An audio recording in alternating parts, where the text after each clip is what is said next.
My name is Andrea. I'm 29 years old and I work as a security systems engineer. 2 years ago, I married Miguel, heir to one of the most prestigious families in the city. From the beginning, I knew it wouldn't be easy. An engineer was the first thing Beatriz, my mother-in-law, said when Miguel introduced me. Darling, I thought you were dating the Montero girl, that lovely interior designer. That was just the beginning. Throughout our engagement, Beatriz never missed a chance to show her disapproval. Still, Miguel loved me, and we got married in a ceremony she considered far too modest for our status. Things got worse when we chose to live in my apartment instead of the family mansion. How can my son live in that place? Beatriz would complain at every family gathering. It only has 3 bedrooms. It's shameful. What she didn't know was that my modest apartment was outfitted with the latest in security tech. As an expert in the field, I had discreetly installed cameras and sensors everywhere. It was my specialty, after all. One day, while installing new sensors, I found something disturbing: small listening devices scattered throughout the apartment. Someone was spying on us.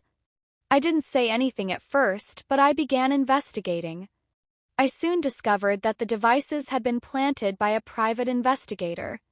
Following the payment trail led me to an account linked to Beatriz. "Your mother is spying on us," I told Miguel one night. "Andrea, that's impossible. Mom can be intense, but she wouldn't do something like that." "I have proof." "You must be misinterpreting things. Mom just wants what's best for us." I decided to keep my findings to myself and continue investigating. Meanwhile, Beatriz ramped up her surprise visits to our apartment. "I just want to see how my son is living," she'd say while inspecting every corner with disapproval. What worried me most was her particular interest in my home office, where I kept sensitive documents and access to high-level client systems. One afternoon, I got an urgent call from one of my biggest clients. Someone had tried to breach their security system. The attempt came from an IP address I recognized: Beatriz's mansion. When I confronted Miguel, his response chilled me. "Mom says your job is suspicious. She thinks you should be doing something more appropriate for a Velasco wife."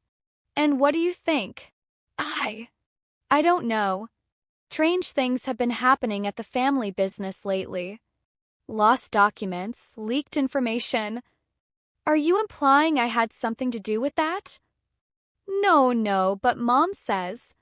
"It's always what your mom says, isn't it?" That night, while Miguel slept, I installed more cameras, especially in the places Beatriz liked to snoop. I also set up a cloud backup system for all recordings. I had a feeling something big was coming. Beatriz saw her perfect opportunity when she announced a family Christmas dinner at the mansion. "With the entire family," she emphasized. "Even your father is flying in from Europe." Miguel's father, Antonio, was a businessman who spent most of his time abroad, leaving Beatriz in charge. I hadn't seen him since the wedding. "It's important that we're all there," Beatriz insisted. "I have a special announcement to make." Her smile gave me chills. I double-checked all my systems and footage before heading out. Something told me this wouldn't be a typical Christmas dinner. The mansion was lavishly decorated. Beatriz had invited the entire extended family and her closest high society friends. Over 50 elegantly dressed guests filled the grand hall. "Andrea, darling." Beatriz's voice was unnervingly sweet. "What an interesting dress. Is it designer?" "No, I made it myself," I replied, noticing her barely concealed grimace. "Oh, how creative." "Miguel, sweetheart, why don't you introduce Andrea to the Monteros?" Their daughter Sophia just got back from Paris. Over the next hour, Beatriz made sure every conversation highlighted my humble origins compared to the other guests. "Andrea's an engineer, can you believe it?" I heard her telling a group of women. "She works with computers or something. So peculiar." Antonio, my father-in-law, arrived late. I was surprised to see that he barely acknowledged Beatriz. Instead, he walked straight over to me. Andrea, I need to speak with you privately, he whispered. It's about Beatriz and the company. But before we could find a moment alone, Beatriz announced that dinner was served. I was seated at the far end of the table, away from Miguel and next to some distant cousins I barely knew. Beatriz sat at the head, with Miguel and Antonio on either side. During the main course, Beatriz stood up with a glass in hand. My dear family, I have two important announcements. First, Miguel will be appointed CEO of the family business next week. Polite applause. Miguel looked surprised, Antonio looked concerned. And second, Beatriz paused dramatically. With great sadness, I must make an accusation. My heart started pounding. I knew it. A week ago, I discovered that my heirloom jewelry, my grandmother's legacy, had gone missing. Gasps rippled through the room. At first, I didn't want to believe it, but the evidence is clear. She turned to me with fake tears in her eyes. Andrea, how could you? Silence. Excuse me. I replied calm. Don't pretend. I have proof. You visited my room. The jewelry went missing. These are pawn shop receipts. Mom, what are you saying? Miguel interrupted, but his voice was unsure. Son, I know it's hard, but it's the truth. Look. She held up papers. These match my jewelry exactly. Guests began to murmur. Some women discreetly clutched their purses. Miguel, Beatriz continued, it's time to open your eyes. This woman only married you for money. I'm calling the police. That won't be necessary, I said calmly, taking out my phone. In fact, I have something to show you. What could you possibly have? Beatriz sneered. Videos, Beatriz. Lots of videos. Her face paled slightly. I don't know what you're talking about. No? Then let's take a look on the big screen. I stood and walked over to the projector they had set up for family holiday photos. Stop her! Beatriz shouted. But it was too late. I had already connected my phone. Family, before I show this, I want you to know something. I didn't just install cameras in my apartment.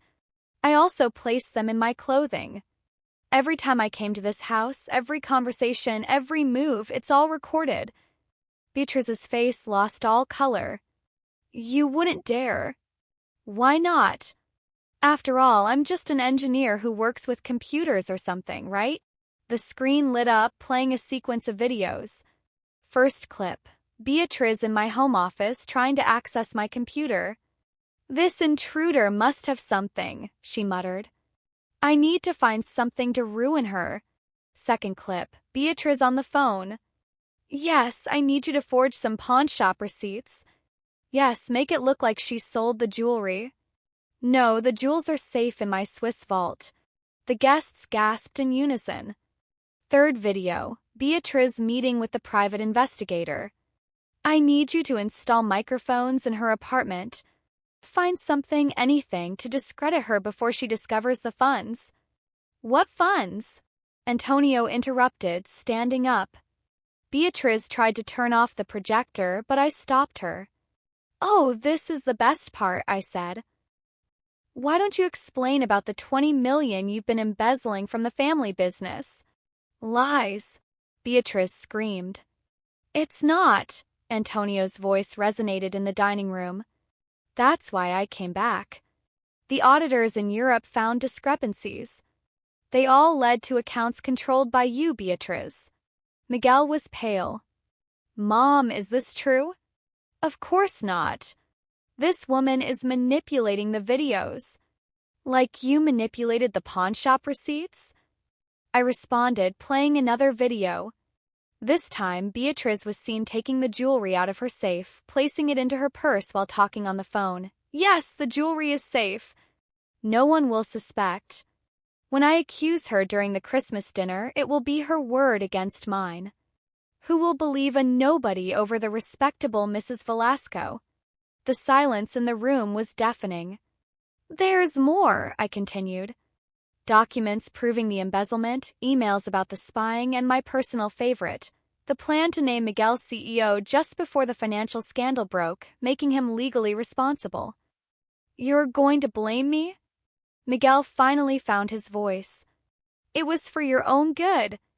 Beatriz sounded hysterical. "This woman is poisoning you against me." Antonio stood up again. "The police and the auditors are on their way." "It's over, Beatriz." What followed was pure chaos. Beatriz tried to flee, but the security guards, whom I had hired earlier, stopped her. The guests began to leave quickly, not without taking photos and videos of the drama. In the following weeks, everything came to light. Beatriz was arrested for corporate fraud and conspiracy. The jewelry was recovered from her Swiss safe. Company went through a restructuring process, with Antonio temporarily taking control. Miguel, well, he had to undergo a lot of therapy. It's not easy to discover that your mother planned to use you as a scapegoat. Took time, but our relationship grew stronger once he finally severed the toxic umbilical cord. "I'm sorry," he told me one night. "I should have trusted you from the beginning. The important thing is you finally saw the truth." Now I run the corporate security department at the company.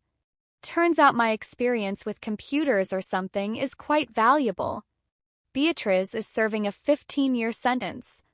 She occasionally sends letters apologizing, swearing that she did it all for the love of the family. The family jewelry is now in a museum, donated by Antonio as part of restitution to society. And me, well, turns out nobody knew exactly what she was doing. As I always say, in the world of security, the best defense is having proof of everything. The last time I heard from Beatriz, she requested an interview with me in prison. I sent a short note. "Sorry, but as you used to say, not everyone can be part of the Velasco family." And as for the cameras in my clothing, well, an engineer never reveals all her secrets. Thanks for watching this video. If you liked the story, don't forget to subscribe to the channel and share. See you in the next video.